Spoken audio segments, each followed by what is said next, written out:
What's up everyone? Nolan here from Southwest Florida Guns and Ammo. And I was kind of just sitting here looking at my HK, and I was looking at some reviews on YouTube over the past couple of weeks before I picked this up, and just realized there's nothing really in depth, and most of them were about the single action only, or I'm sorry, double action only, and none of them had a review with the AMBI safety. So I figured out, I'll do a gun review. We do have a YouTube channel. It's Southwest SWFL Guns and Ammo. I'll upload this video to there too. We have plans to do gun reviews regularly on that channel and post them in the group so you guys can see some reviews on the latest guns. I'm just kind of waiting for Lee to get back from Pennsylvania so we can start doing it together. Anyways, let's get started. This is the P30SK. I want to give a shout out to Matt and Robbie up at Fully Loaded in Sarasota. They're located right off of about a quarter mile north of Stickney Point Road in Sarasota. And I can't say enough about that shop. They really hooked me up on this one, held it for me. They got 3 of them in. I think they're all spoken for. So give them a call. Take a ride into their shop. They have a class act there. You got Charles with HBC Concealment making holsters on site. They have an amazing Cerakote guy named Ian, who I'm probably going to have his hands touch this one eventually. And they have a gorgeous store. Beautiful waiting area, couches, TVs, ARs hanging on the wall. It's a very, very nice setup. It's everything that a gun shop should be. So make sure you check them out. Anyways, thanks again, Robbie and Matt, for this piece, and I'm super excited to have it. So this is the P30SK LE version. The LE version comes with 3 mags and the night sights. Standard non-LE versions can only come with 2 mags and the HK luminescent sights that you have to like charge with a light before they glow or anything like that. This is my first gun review, by the way, so don't judge me. I'm gonna do the best that I can here. Obviously, I posted some pictures of my stipple work earlier. I picked this up yesterday afternoon, and as soon as I got home at night, I immediately started mauling it. Took a Dremel to it, removed finger groove. I did a pretty deep undercut here. That's not for the faint of heart. You really need to know what you're doing on this gun, especially because the polymer is thinner than a Glock. I knew it was getting kind of thin here, so I cut myself short and just stopped. Even though I wanted to go a little more, I stopped, and it does allow me to get my pinky actually on the frame of the gun, which I could not do out of the box. So that is a kind of a fix for that. I did want to do an undercut here. I haven't done it yet. I'm still debating because it kind of like bows out the way they did it. I don't really like that. I'd like to be able to get my finger in there a little more. So I'm probably going to do that. I just don't know if this is really solid one piece thick. I don't know. But I'm probably going to get ballsy maybe tonight and just go ahead and cut in there. Gonna get rid of this and stipple in there. I was just really tired last night. My little quick argument on stippling is it's not for everyone, don't get me wrong. People that really like pretty guns, in my opinion, this is pretty to me. I don't really care if my guns are pretty. People are like think I'm crazy. Oh, you're gonna stipple and Dremel a $750+ HK, and you know what, man? That's what you're supposed to do when you have a weapon. You make it to your liking. You make it so that you can handle it and fire it the best to your ability. And from my experiences with grip tape, I don't care who you are, grip tape, in my opinion, is just not good.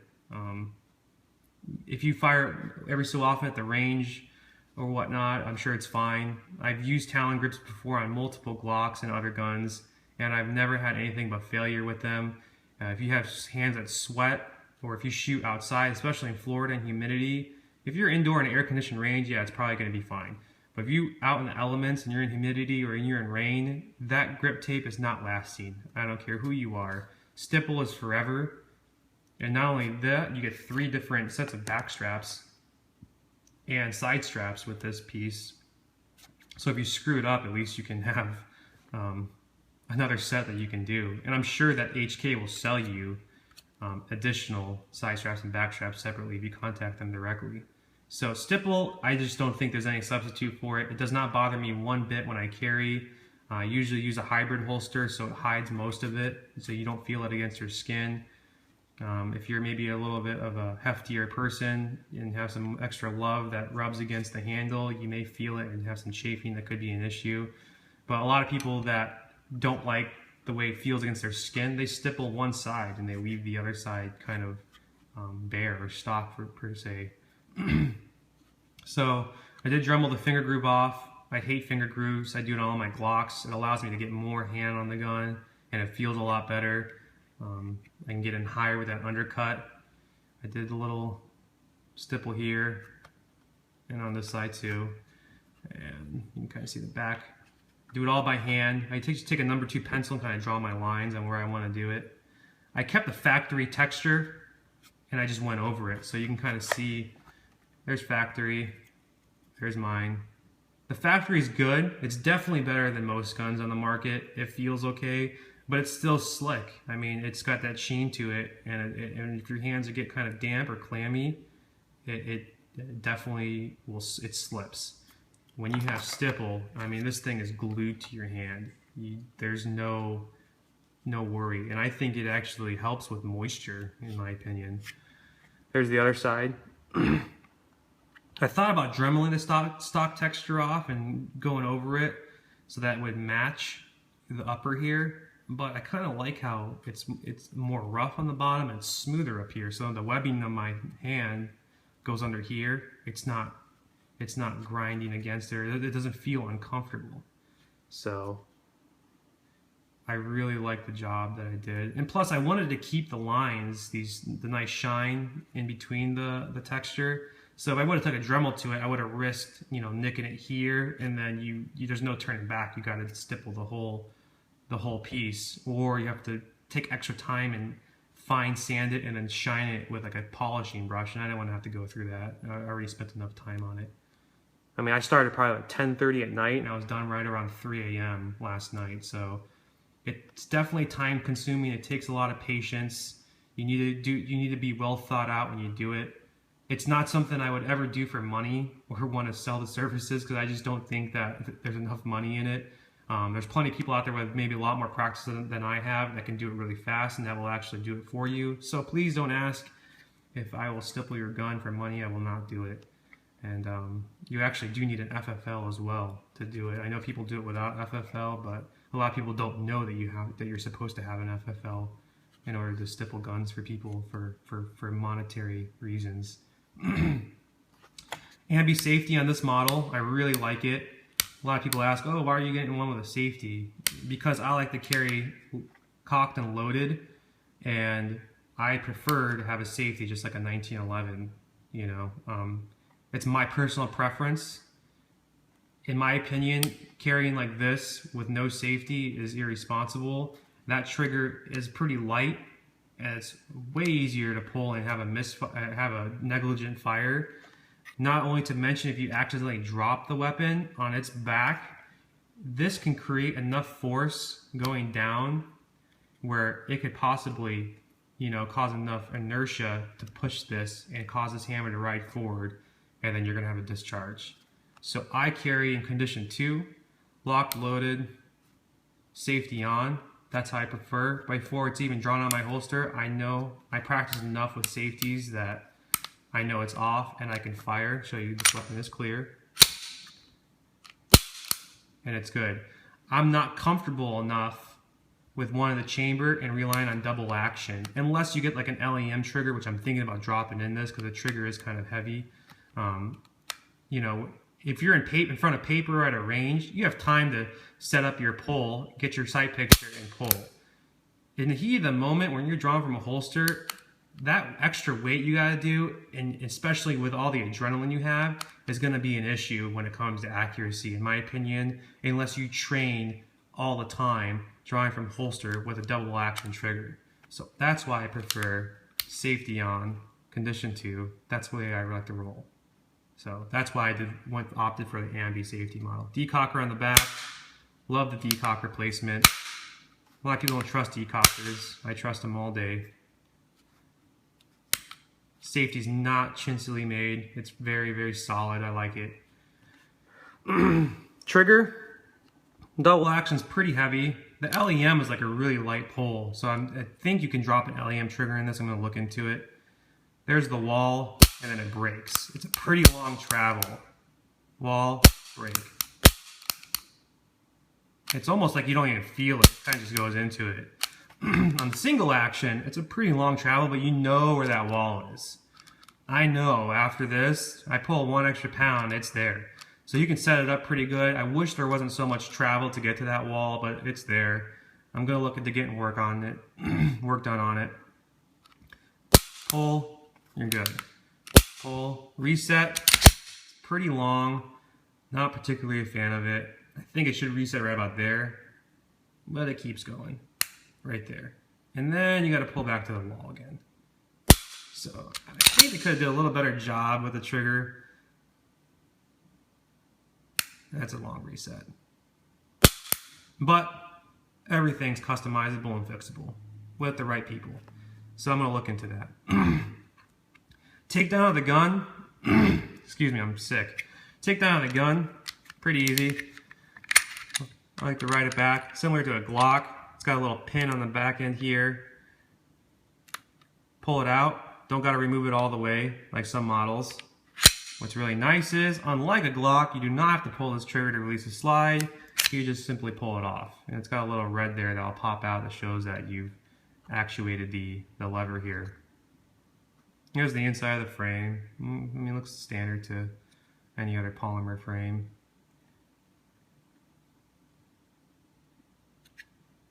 Everything is well made on this gun. Everything. I love the mag release here. A lot of people aren't fan of HK mag releases. I think it's fantastic. I'm much faster with reload on this mag release, and the spring in it is, I mean, it flies out when you release the mag, so it makes it for very easy mag changes. I'm not a fan of people doing with their forefinger. Some people do it like this. I don't think you should put anything near that trigger. I like to use a thumb. I definitely like it better than a standard Glock mag release. The slide, I mean, it feels like it's made out of a tank. It's very heavy. The gun is a little heavier than a 26. I had a 26. It's a little wider. You're talking like 0.1 inches, I think. A little taller. I mean, the Hammerfire HK does have a higher bore axis. There's the night sights. They're true dots, but I mean, they seem they're very bright at night. I mean, almost really too bright actually, almost. I'll probably end up sliding them off and maybe selling them to someone with an SK that doesn't have night sights, that didn't get an LE package. And I'll probably get like the Trigicon HDs. I prefer the little hash mark on the Trigicon HDs. I prefer mainly black back here and just color in the front. I like the big orange dot ones that they have, so I'll probably swap them out for those, or the Ameriglows. Ameriglows make good ones too. I'm not a TFO fan. A lot of people run TFOs because they're like a bargain sight, I call them. I don't think that they have near the glow as tritium does at night, especially in pitch black. If you have TFOs, take them in pitch black and see how well they work. I don't know. I'm not a fan of the HK luminescent ones where you gotta charge them with a light for them to glow. They do glow really bright, but I think they're kind of useless. They're still made out of metal though, they're not plastic, so that's always a plus. Recoil spring, dual recoil spring. It's an interesting way that they mount it. Like unlike a Glock where it kind of goes in front of the barrel, there's a two-step and it goes down. This one kind of like goes in and it's just like this little tooth here just mounts right inside it's kind of hard to see. I like the design though. I think it's going to be good. I haven't shot it yet, so I don't know about the recoil. I'm going to maybe take it to the range later, tomorrow or sometime this weekend. Everything is engineered fantastic on HKs though. Anyone that's owned an HK or shot one just knows the quality and the engineering that goes into it. It's almost like I call it like the Rolex of guns for handguns. For for carry. I mean, obviously you can get into really high-end 1911s and things like that. The serrations are really nice, very aggressive, makes it really easy to slide, do press checks. And to go back on, pretty standard. Slide it on the frame. Bring it back, push in, slide forward, done. And the slide is smooth. I mean, it's super smooth. I mean, it cocks very, very easily. Show you what a mag's like. Mag release, this is why I like HK mag releases. I mean, it flies out. There's no slowness. You don't have to do any shake weirdness. It just comes out. Also, a cool thing too that I found last night, I have a couple P2000 base plates laying around from my old P2000 that I had, and the pinky thing. So I slid one on. I was like, I wonder if this will fit, and it does fit. You kind of have to slap it in.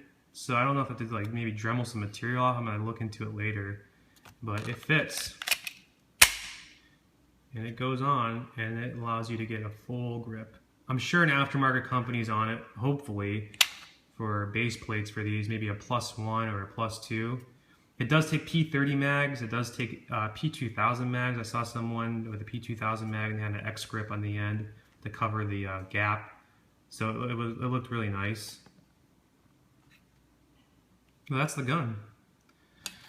3 mags, night sights, LE model. Of course, they look like they pulled one out of Glock's book, including the speed loader that does 9, 40, and 357.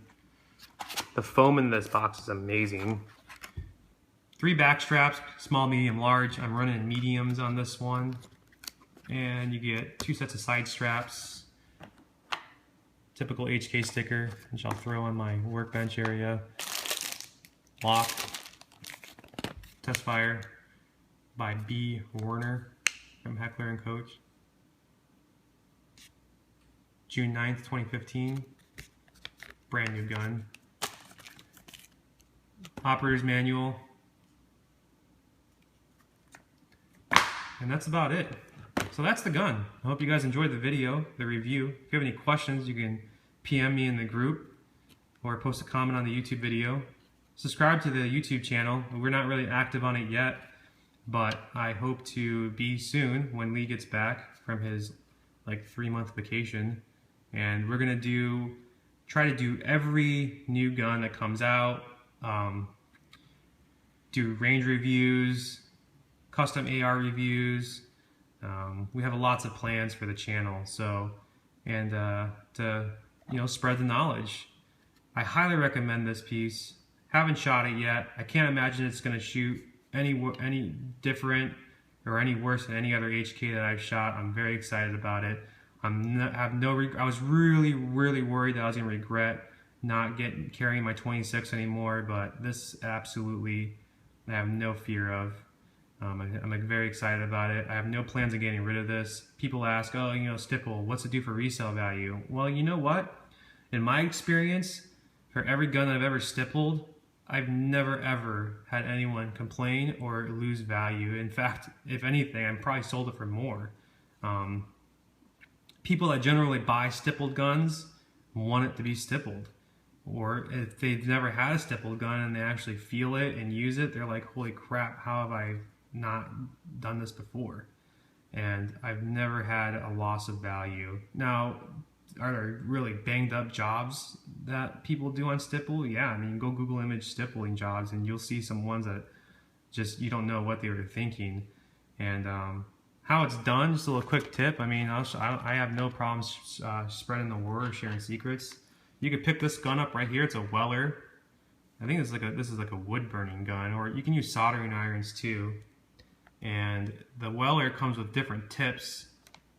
You plug it in, it gets really hot, and you just kind of go to town and you hold it and you draw your lines very carefully and you just kind of go. I wish they made like a stipple tattoo gun where you just go yourself, itself automatically. And I mean, I don't go in any particular order, and it's like that. And I have another tip that I use too. I don't know what I did with it. I thought I had it over here, maybe not. But I have a little fine tip that I use too. This is kind of like an iron. It's got like a rounded tip to give it a little more of a golf ball type thing. It's kind of hard to focus on it. But this particular kit, I got off eBay. Got like 20 something bucks, and they come with a whole bunch of different tips to do different type of designs and stencils. So, and you can get some like cheap AR, you know, the standard AR grips. I highly recommend starting on those. And you can really practice on those for cheap practice. Also, you want to get a Dremel. I didn't even buy a Dremel brand. I picked up like a generic brand Dremel off of eBay. It's a variable. You want to get a variable speed one for sure. And it came with a whole bunch of sanding heads, polishing heads, and whatnot. And it was a very, very good deal. And like I said, take your time. Make sure you get your lines good. If you're lucky, if you have a gun that has factory lines already on it, I highly suggest following those and kind of keeping the same pattern. Like Smith & Wesson, the shield has the typical, you know, the bap, bap. So you can kind of just follow those lines, and it makes it very easy. You know, this line was done by hand. So you just take your time. That's really it. When you're doing undercuts and stuff, you need to be very careful too. You know, there's lots of YouTube videos on stippling and on how to do undercuts and things. I don't think anyone's done an undercut at an SK yet. This would be like the first one. So, and I was ballsy on trying it because I have no knowledge of how thick the polymer was here. It does not feel integrally compromised at all. It's definitely still firm. I don't want to go any further with it. If you do screw up, it's not the end of the world though. If you do melt through polymer and things like that, or you burn a hole with a stipple gun, you can remelt polymer into the spot. It's not the end of the world. Worst case scenario, I guess if you really jack it up, maybe you'll get a new frame from HK, but I don't think you ever want to have to play those types of games. But yeah, practice on cheap AR grips. Anything cheap that's polymer, use it. Practice different designs, different stencils. What I really would like to learn how to do is do cut-ins. There's guys out there that I think they just take like a cut stone on a Dremel, and they cut it in so that line looks really crisp, and they cut it in, and then they stipple inside the lines. So that's my next skill I want to work on. But I love it. Thanks again to Robbie and Matt down at Fully Loaded. They really hooked it up on this. I'm excited to shoot this. I'm excited to carry it. Gonna get a custom hybrid holster from Charles down at HBC at Fully Loaded. Make sure you check them out. I will post the Facebook pages on this video to their Facebook sites, and get into the shop and check them out. And if you haven't held an HK or shot an HK before, definitely try to do so. For a carry gun, I think this is going to be one of the best carry guns out on the market right now for a good 10 round magazine carry gun. I have a P938 that I use for single stack backup carry, a P238. I have a shield.